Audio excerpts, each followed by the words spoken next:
El saludo desde el afecto para todos los seguidores de Consejo Sano. Este es un espacio que busca respuestas asociadas con la salud humana. Y claro que declaro el tópico que abordamos desde el comienzo, la bronquiolitis. Y está con nosotros la doctora Dianelis Pérez, especialista en primer grado en pediatría. Bienvenida. Muchísimas gracias. Doctora, la bronquiolitis es una enfermedad, un padecimiento frecuente que aparece con cierta regularidad en los niños y las niñas. Sí, es frecuente. ¿Sí? Es frecuente, es una enfermedad, es una infección respiratoria, o sea, una infección respiratoria baja, que afecta a los bronquiolos, que son las estructuras terminales de la vía aérea, y que se presenta sobre todo en niños pequeños, menores de 2 meses, y sobre todo en lactantes. Y está dado, esta característica está dado por las características propias de la vía aérea del lactante, que al ser más pequeña se obstruyen con mayor facilidad, y por la inmadurez del sistema inmune de los niños pequeños.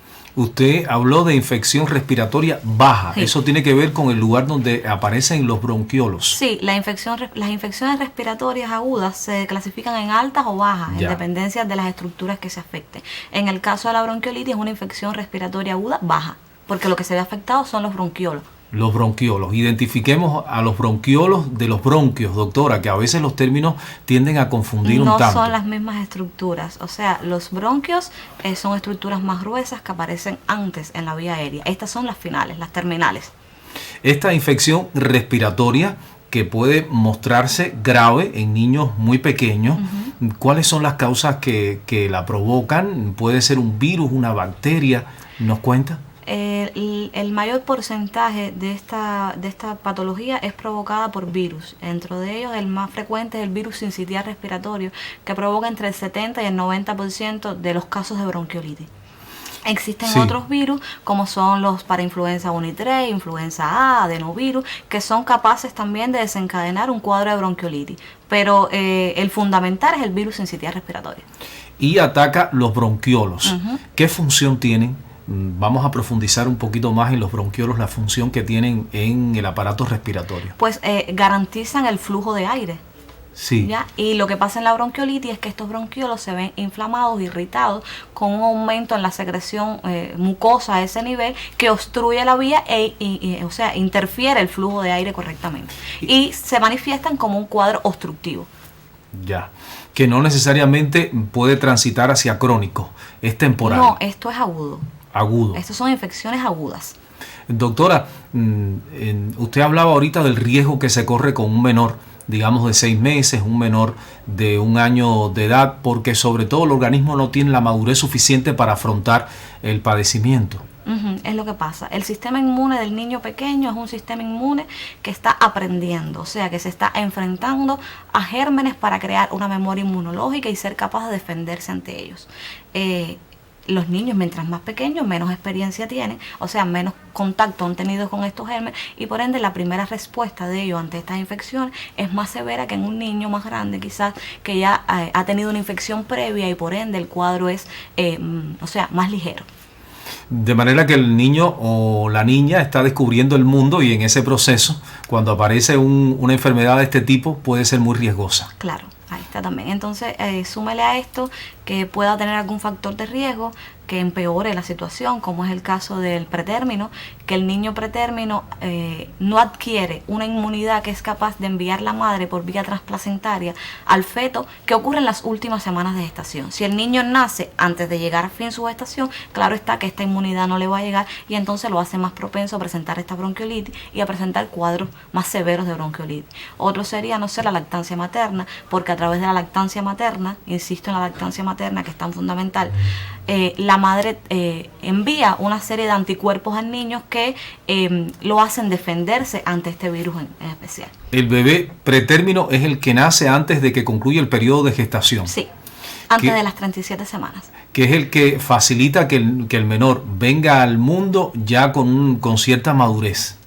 Después de las 37 semanas, el niño puede nacer en cualquier momento y ya adquirió esa madurez. ¿Ya? Antes de las 37 semanas todavía es un feto inmaduro, y consigo trae pues una serie de complicaciones, dentro de ellas está esta. ¿Cuáles son los signos que nos hacen pensar de que este menor está padeciendo una bronquiolitis, doctora? Mire, la bronquiolitis es una enfermedad corta, o sea, tiene un periodo de evolución que es bien corto. Alrededor de la semana ya los niños terminaron el proceso infeccioso. Inicialmente comienza como un catarro común. Vemos un niño que tiene obstrucción, secreción nasal, lagrimeo, puede tener fiebre ligera, pero alrededor de las 48 horas comienza a instaurarse una dificultad respiratoria que va siendo paulatina, va incrementándose, y en dependencia de hasta qué nivel llega esa dificultad respiratoria es la clasificación de el cuadro, ya sea más ligero o más severo, y eso va a ser, va a encaminar el posterior tratamiento para la posterior conducta en este caso. Pero fundamentalmente es síntomas catarrales de inicio, después una dificultad respiratoria que se va instaurando de forma paulatina.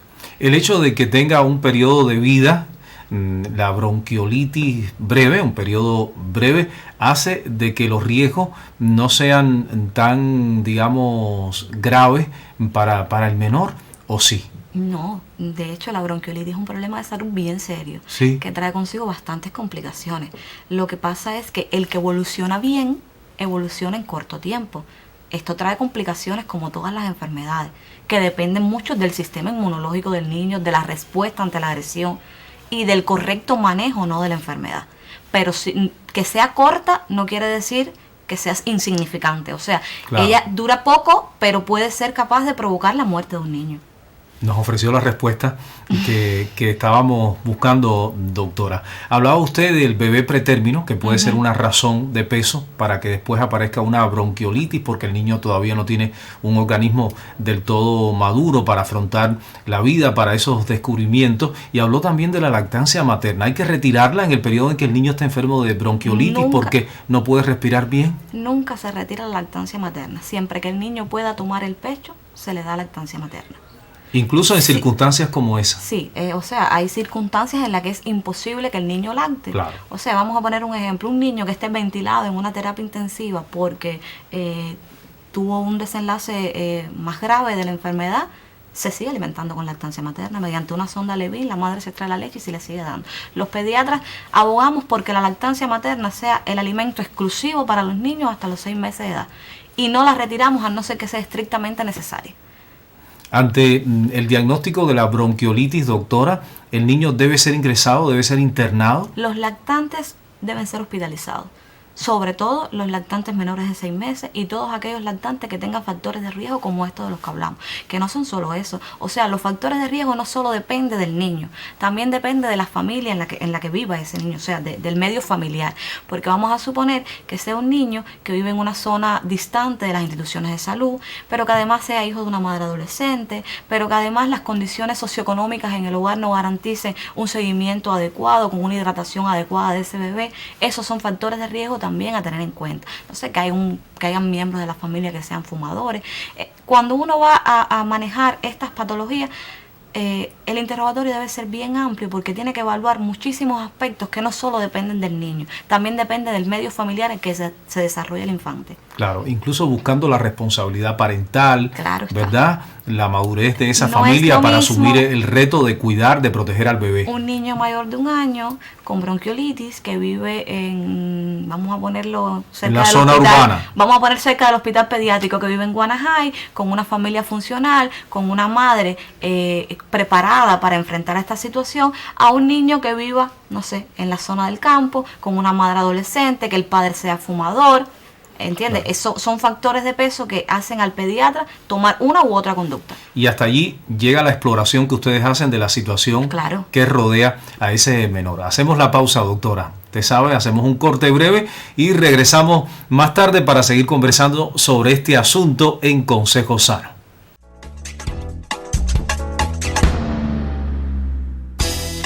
Hay hábitos que pueden ayudarte a prevenir un accidente cerebrovascular. El ejercicio físico es uno de ellos. Basta con realizar unos 150 minutos semanales. Algunas actividades recomendadas son montar bicicleta, saltar la cuerda y caminar a paso rápido. El colesterol alto es uno de los principales responsables del accidente cerebrovascular. Algunas maneras de mantenerlo bajo control es limitar el consumo de grasas y aumentar el consumo de fibra. Asegúrate de comer abundantes frutas y vegetales frescos, ingerir abundante agua y tomar proteínas y carbohidratos de manera moderada. Las personas con sobrepeso y obesidad tienen más riesgo de sufrir un accidente cerebrovascular. La acumulación de grasa, sobre todo en la zona de la cintura, afecta la circulación de la sangre y eleva el riesgo de coágulos y daños arteriales.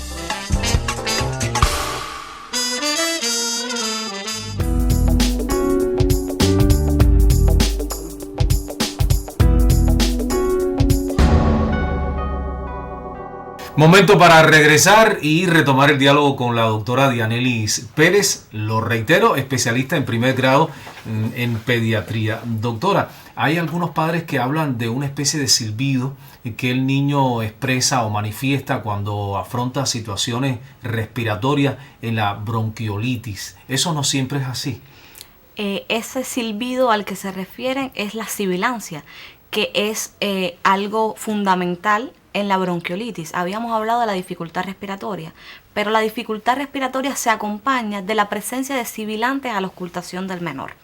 Esos sibilantes en casos severos pueden escucharse espontáneamente, pero en la mayor parte de los casos no es así, solo se detecta durante la auscultación con el estetoscopio. Que los padres no lo escuchen no quiere decir que el niño no lo tenga. Claro. Ahora, si los padres lo escuchan, es señal de que deben acudir inmediatamente al médico porque la sibilancia es importante. Es un signo que ustedes consideran de manera significativa a la hora de buscar lo que está ocurriendo. No hay bronquiolitis sin sibilancia. Ya, lo que no siempre es escuchable. Por los padres. Por los padres. Pero a la auscultación sí. Ya. Doctora, sobre todo es este contratiempo a la hora de respirar la sintomatología más visible que encuentran los padres ante la bronquiolitis. Es la más significativa. ¿Aparece fiebre, por ejemplo? Puede aparecer fiebre ligera en un periodo inicial. Recuerda que estamos hablando de una infección viral, pero es una infección al fin y al cabo y todos los procesos infecciosos pueden provocar fiebre. Que no haya fiebre no quiere decir que no tenga bronquiolitis, porque si estamos hablando de un niño inmunocomprometido, prematuro, puede que no haga fiebre, pero puede aparecer fiebre. Y sí, la dificultad respiratoria es el síntoma fundamental, porque es lo que los padres notan, lo que los padres ven, y está dado pues una obstrucción al flujo aéreo normal. ¿Puede en situaciones como estas el niño presentar alguna náusea, algún vómito ante el cuadro de la enfermedad? El niño lo que puede es tener dificultad para alimentación, porque vamos a suponer que sea un niño que lacta. Vamos a hablar de un lactante, ¿verdad? Un niño que lacta, que tiene dificultad respiratoria, que tiene obstrucción nasal, puede tener dificultades para alimentarse. Y pudiera haber algún vómito precedido de tos. O sea, el niño puede que tosa y expulse, tenga algún vómito.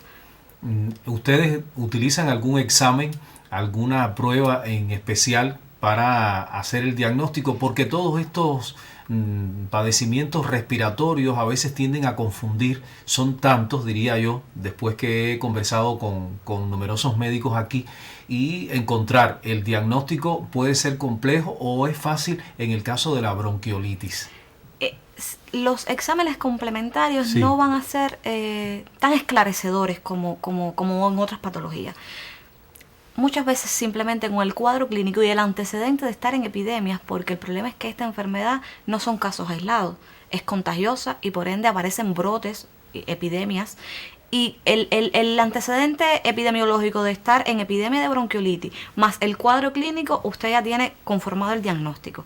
Hay casos en los que es necesario hacer complementarios porque usted está sospechando quizás que tenga una complicación, una sobreinfección bacteriana, y ahí, bueno, se indica un rayos X de tórax. Pero en un rayos X de tórax, por ejemplo, de un niño con bronquiolitis, sin ninguna otra complicación, lo único que usted va a encontrar son signos de atrapamiento de aire, que es lo que le corresponde.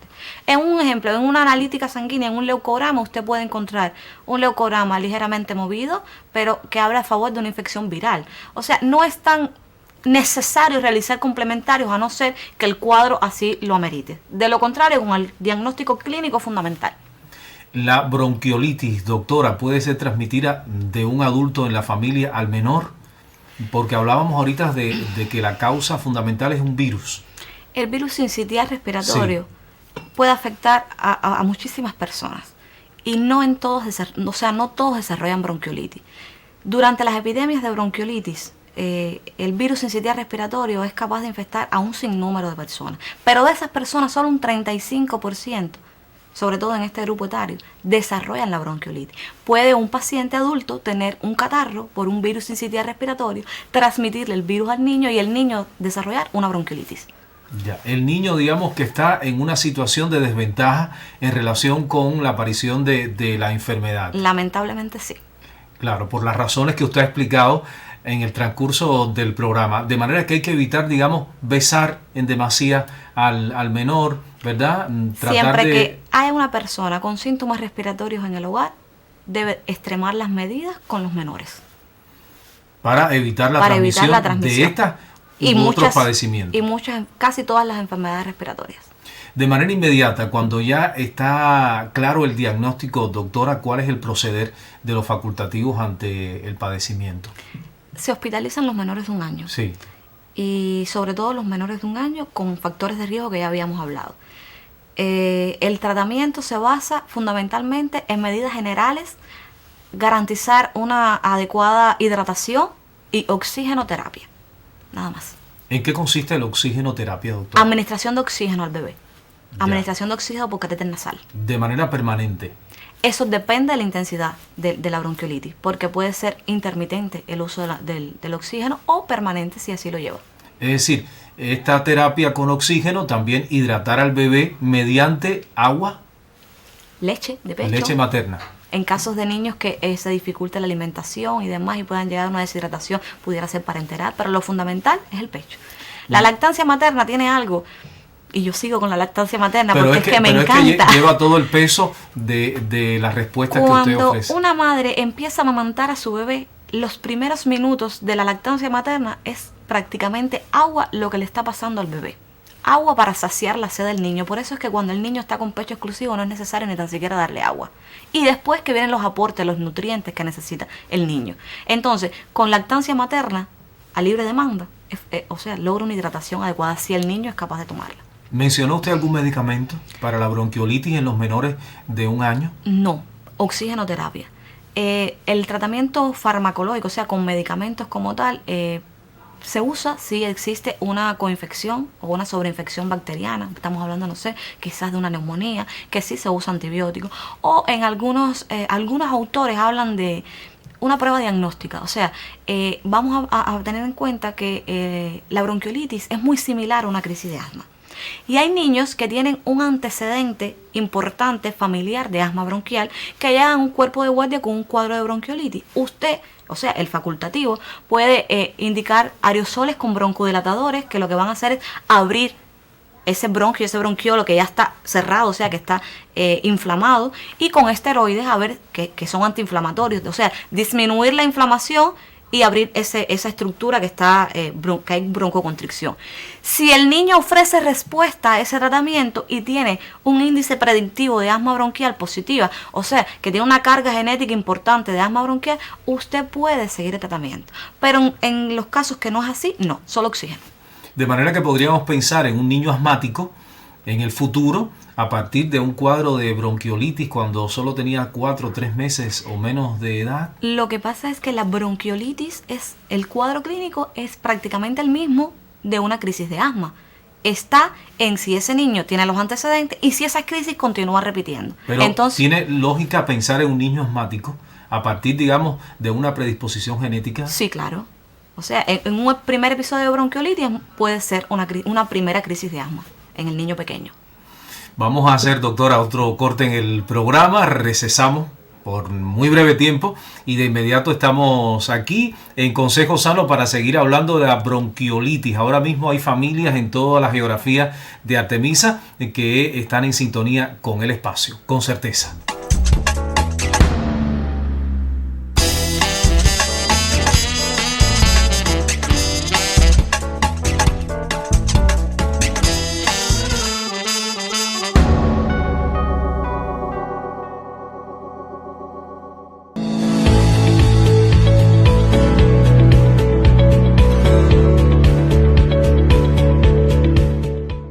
La bronquiolitis es una infección respiratoria que afecta sobre todo a la vía respiratoria inferior.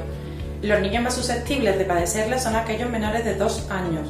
En esta época del año, sobre todo, los más vulnerables son aquellos niños menores de 2 o 3 meses, porque en ellos normalmente la bronquiolitis va a dar síntomas un poco de mayor gravedad. Los síntomas con los que suele iniciar la bronquiolitis son síntomas respiratorios, como son mucosidad y tos. En estos casos, los principales consejos que le damos a las familias es sobre todo que en casa estén observándolos. Empiecen con lavados nasales para evitarle la obstrucción de la vía respiratoria superior, sobre todo a nivel de la fosa nasal, que cuanto más pequeñitos son, pues más influye a la hora de respirar. Posteriormente, que las tomas se las den fraccionadas, es decir, que den menos cantidad, aunque tengas que dar alguna toma más al día, para evitar que tomas que sean mayores o puedan aumentar el trabajo o la dificultad con la que el niño va a realizar dicha toma. Posteriormente también le decimos que no lo abriguen demasiado y que lo mantengan un poquito incorporado. Cuando vosotros encontréis que vuestro hijo esté un poco decaído o más adormilado de la cuenta, en el caso de los niños pequeñitos, en el caso de que empecéis a encontrar que les cuesta con dificultad realizar la toma, se fatiga con la toma, se cansa o empieza con golpes de tos a la hora de realizar la toma. Como antes hemos dicho, en el caso de que empiece a aparecer fiebre o en el caso, sobre todo fiebre en niños pequeñitos, o en el caso de que a la hora de respirar empezáis a encontráis que se le mueven las costillas y a nivel del abdomen empiezan a realizar como un bamboleo a la hora de respirar. Además, en todos estos casos, también en aquellos casos que vosotros encontráis como un cambio de coloración, en aquellos niños que lo encontréis como que están muy pálidos o empezáis a encontrarle que la cara se le pone como un poquito alrededor de la zona peribucal azulada.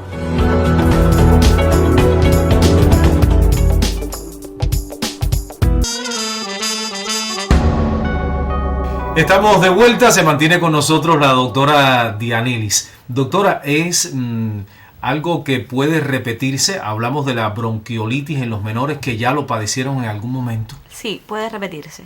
Puede repetirse, lo que no va a tener la misma intensidad que la primera vez que lo padezca. O sea, a medida que el niño presente episodios de bronquiolitis, los cuadros van a ser más ligeros porque va a tener una memoria inmunológica. ¿Y esa memoria inmunológica hace que los bronquiólogos estén más preparados para afrontar? No, es que crea herramientas. Los bronquiólogos van a tener, o sea, el niño lógicamente está en que si lo presenta ahora, él va a demorar un poco más en presentarlo. Va a crecer también un poco, la vía aérea se va a hacer un poco más amplia y por ende va a tener una mejor respuesta, pero encima de eso él va a tener herramientas, su sistema inmune va a tener herramientas para combatir ese virus. Si no se combate el virus a tiempo que provoca la bronquiolitis, puede avanzar esta enfermedad del padecimiento hacia estadios superiores y provocar, por ejemplo, neumonía, bronquitis. Doctora. Pueden haber complicaciones como en todas las enfermedades respiratorias, bueno, en general.